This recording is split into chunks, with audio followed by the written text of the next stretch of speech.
He's in a league of his own. From Marawa Sports Worldwide. And it goes through to the boundary. This is where sport breaks, bends, and gets told straight. All of us there have our smallanyana skeletons. Hashtag MSW on 947. Boomer FM, Rise FM, and Sowetan Live. Certainly those smallanyana skeletons when it comes to this champion. When you talk about to the streets of Diepsloot to the bright lights of Washington, D.C., South Africa has another warrior flying the flag with pride. And this weekend, now the world witnessed the arrival of a new force on the global MMA stage as Nkosi, the king of many nations in Ndebele, delivered a breathtaking performance in his PFL Global debut. I mean, he was faced with a late change of opponent. Imagine that you've been focusing on somebody else, then last minute, there's a change of opponent. I mean, he never blinked, though. Instead, he produced a striking masterclass, dismantling the American Brandon Davis over 3 rounds to earn a commanding 30-26 unanimous points decision victory, and also announce himself as a genuine contender. So the reigning 2025 PFL Africa Bantamweight Champion, I mean, he showed exactly why Africa believes that he is destined for greatness. It was just about that precision. It was the composure, devastating timing, the world-class fight IQ that he had. And that performance had fans and pundits drawing comparisons with some of the greatest strikes and strikers that the sport has ever seen. And while his passionate message afterwards reminded the world exactly who he was fighting for, which is South Africa. So that's why tonight we're joined by the man himself, Nkosi, the king of many nations in Ndebele, to relive a career-defining night in the United States of America, discuss what his victory means for African MMA, and also reveal what is next as he continues his journey towards becoming a global champion. Champ, good evening and welcome to the show. Yo, thank you so much. Yeah, I know he did tell us that he is about to get home, so I'm not sure if he can hear us loud and clear. Champ, if you can hear me, I mean, take us back to Washington, D.C. What is going through your mind, though, as your hand raised up in victory after such a dominant performance and the entire South Africa really saluted you in unison? What is that moment like? Hey, man, it's a beautiful moment. Trust me, it's amazing to see like all the hard work, all the sweat, the blood, the sacrifices that I've put into, this sport of MMA, at the end of the day, being able to step in one of the biggest stage in the United States of America, in Washington, D.C., in front of the world, and, putting out a performance and showcasing the African talent, and raising the flag of Mzansi, it feels amazing, man, and it felt great. I wouldn't compare that feeling to anything else, and I can only think and imagine the best and beautiful victories, going forward. And I'm excited, and it felt great. And yeah, man, I'm just full of joy right now. Well, it's a joy that I can feel right throughout the airwaves here. And I mentioned early on, Champ, that, your original opponent withdrew at the last minute. How difficult was it, though, to mentally switch gears and prepare for Brandon Davis instead? It's always challenging, it's a mental game. You see, when it comes to that, it's really a mental thing. If you're not strong mentally, it destroys you, But I always say that when I train, when I put in my work in the gym, I always prepare for anyone. I don't train for my specific opponents that I'll be facing that day, but, I aim a little bit higher. I've been into these situations like this before, so also it kind of helps if you have experienced it before. It just calms the nerves a little bit down. But, I believe I'm the best. I believe that anyone who comes my way and, challenges me, I don't care whoever they are, I'll be ready for them. So I was just excited that I still have a fight, and it's an international fight, and it's a formidable opponent, and I get to, showcase the skills. And showcase you did. I mean, the fans, the analysts were comparing you to, striking legends like Anderson Silva. They were talking about Victor Belfort. And as we listened so closely here, champ, I mean, how does it feel to hear your name, though, being mentioned alongside, such fighters of that caliber? It's beautiful, man. It's beautiful. I've always said it. I believe I'm a legend, and I'm the next greatest thing, in the sport of MMA. And, the world will see it happening. Many people will see it happening.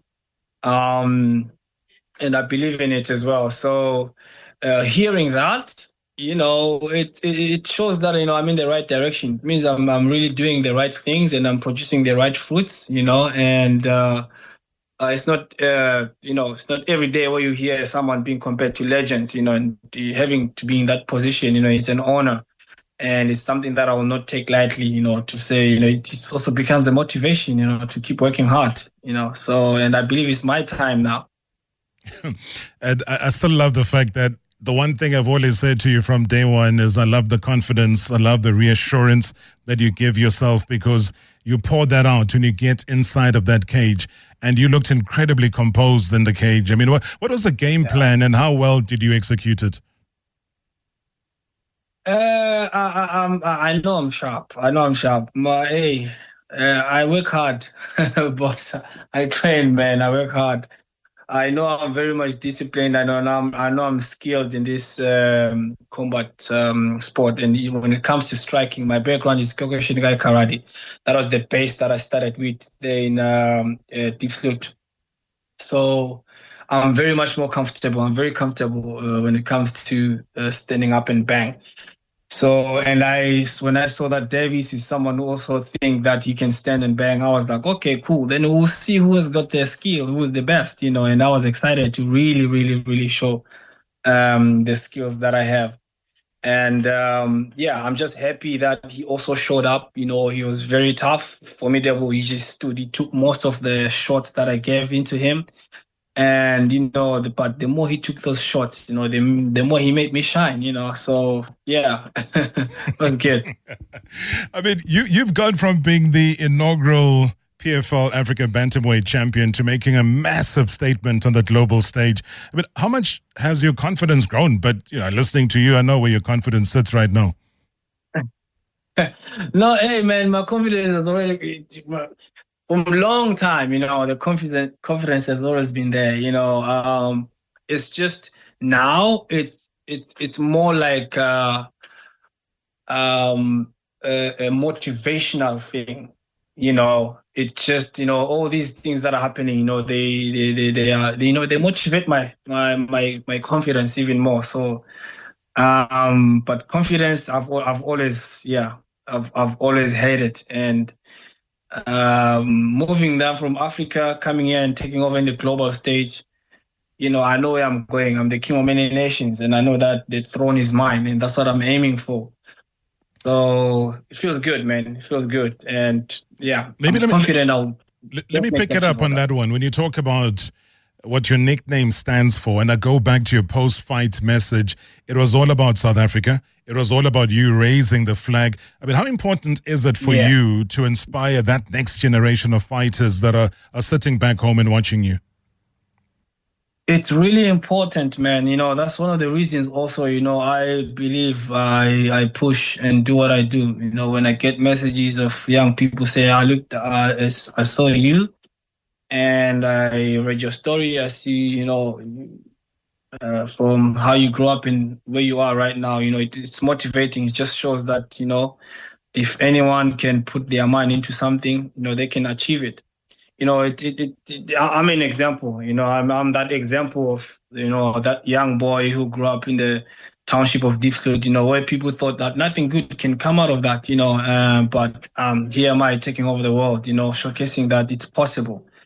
So, it's really, really important how I continue going forward from here, because then it becomes even more enlightening and more motivating to the young upcoming fighters, out of Africa, even if it's not just fighting, in anything, whatever that they are talented in. I'm not just focused on fighters, but anything that they are talented in, to show that they can make it, they can do it as well.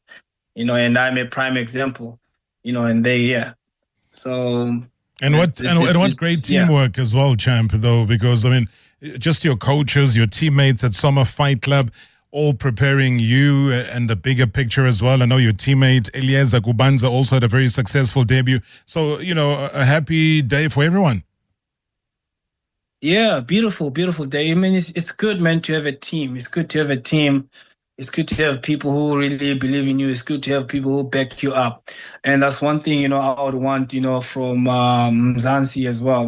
I feel we need that support. We need the support as athletes. Right now, there's not much support that's happening, in terms of sponsorship, in terms of, making the journey easy so that we can continue to lift this flag up very, very high.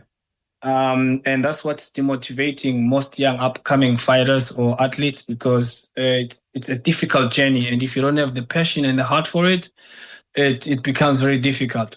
But with Team Soma and the people that I have, they really step up, and try and help as much as they can to make the journey easy. And then that's why you see, some of us, being where we are right now, and doing good things. But, it'll be more. We need the support from Mzansi. We need the support from we need sponsorship from South Africa. You owe me a visit so that we can talk about those things, because you always have support from this particular show and the people that listen to this show. So when you're around, please let us know. We'd love to have you back in studio. Let's fight. Let's challenge. Let's get all these sponsors that are sitting back on millions and millions, not sure what they want to do with it, to then support individuals like you to become better. Just a quick one. I know I'm out of time, but next opponent for you? So next one, as soon as I jumped out of that, I told the guys, I'm ready. When is the next one? If there's any short notice that was happening, put me in, because I'm injury free. So I'm aiming for the top 10 now in the PFL Bantamweight roster, because the aim is that belt. So anyone in the top 10, that's who I want. And hopefully I'm able to get an opponent because the next one is in October, and it's still going to be here in America, probably Vegas. So for now, I don't have really the assurance, but in the next week or so, I'll probably be having something. Maybe by the next time I come to the studio, I would be definitely having the full information on who I want and who am I calling out. So for now, that's the plan. For now, I'm just chilled, enjoying this victory, man. As you should, as you deserve. And I know what a great human you are. And I know that you're going to successfully take us to the ad break. Reintroduce yourself for those who joined the show a little bit late. In exactly 15 seconds, I need you, the king of many nations, to reintroduce yourself and take us to an ad break. All right, this is Nkosi here. Nkosi, the king of many nations, a PFL Bantamweight fighter, out of the streets of Diepsloot all the way to the top of the world, speaking out of Washington, D.C. right now. And I hope you stay tuned and you're enjoying the show. See you.